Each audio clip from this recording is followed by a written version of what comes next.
Alright, here we go. So, I just started reading a book called A Matter of Death and Life by Irvin D. Yalom, an existentialist psychotherapist.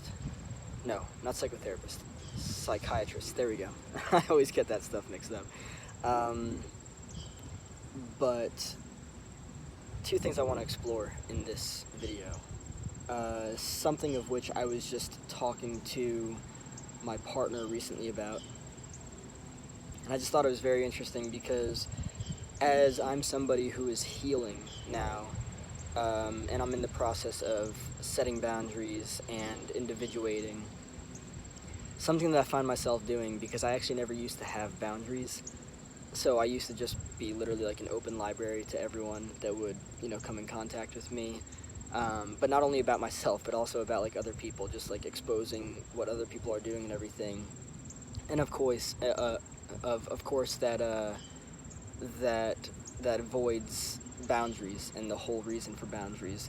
And so I've been realizing lately that I've been like getting asked about people and everything, and I've been like finding out things about people and stuff. And the way that I go about kind of like communicating to people about other people's lives is not only less because boundaries, but it's also much more on the side of just like, I can't share that, it's very interesting. Boundaries are a very cool thing, and when somebody who is used to knowing everything about other people's lives, when they all of a sudden become limited to certain information, or just altogether not finding out anything, their energy is kind of like it ends up kind of becoming like, what the fuck, like it's like, you used to share this stuff with me, what's become the problem, right? And I think it's very interesting because, again, I used to share everything about myself and other people with people. And again, that voids boundaries. So coming from the standpoint of like actually setting my own boundaries, and it's something that I've noticed in regards to setting boundaries for myself in the past year, is that I am far less tuned into what everyone else is doing and why they're doing it, and so much more tuned into my own energy and what it is that I can create with that energy. And it's really cool. It's a fantastic pursuit. Now let's get into the book that I just started reading, A Matter of Life and Death by Irvin D. Yalom. This book has a very sentimental feel to it, and it's very much like, so basically what this book is exploring is the final years of a man's life, and with his wife as well. She has basically like a terminal illness, and what I appreciate about the book is just how kind of like present the how relevant and how just like persistent the element of presence is, because this man already lost his wife, and he's talking a lot in the book about being present. Like this goes back to the idea of, you're not going to live forever. You are going to die someday, and it's important to be aware of that, because if you're not, you're going to live as if you live forever.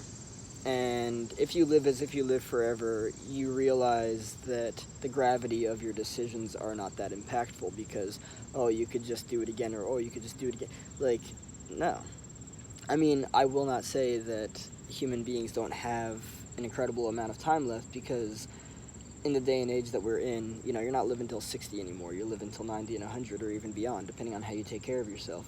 So to the extent that there's an abundance of time, I would argue yes, but I would also argue, and with that time, are you doing exactly what it is that you want to? Because if you're not, that's a huge problem, and that changes the dynamics of your life's experiences.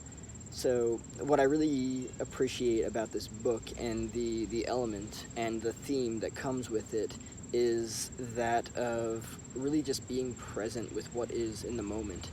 Not worrying about what you don't have, not worrying about what you do have that you don't want, just being present to what is in the moment. And that's something that I started learning about through Eckhart Tolle years ago. And I think it's absolutely fascinating how this element comes into play in this book. And I just wanted to share that here because there's something about the older generations that eons before was just very delicate, but delicate in a beautiful way, not delicate like fragile, like oh, you're fucking soft and this, that, and the other.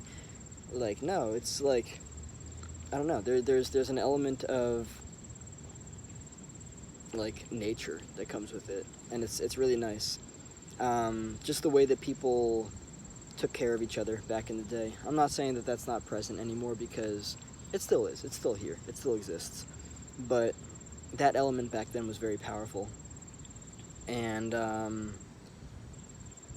with that, I actually want to dive into one more thing. So I don't remember how many years ago it was, but I was doing a book a week. Like, I was actually reading an entire book a week. And I miss that because here's what I've learned. Entertainment is a great thing.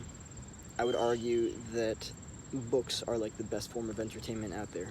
And what I've come to learn about the difference between like books and social media is that when you look at it in terms of candy versus fruit, right? Candy is not good for you, first and foremost. It might taste good, but it's not good for you. Fruit is actually very good for you, unbelievably good for you. I'm not going to say that social media is bad, because I don't believe that it's bad.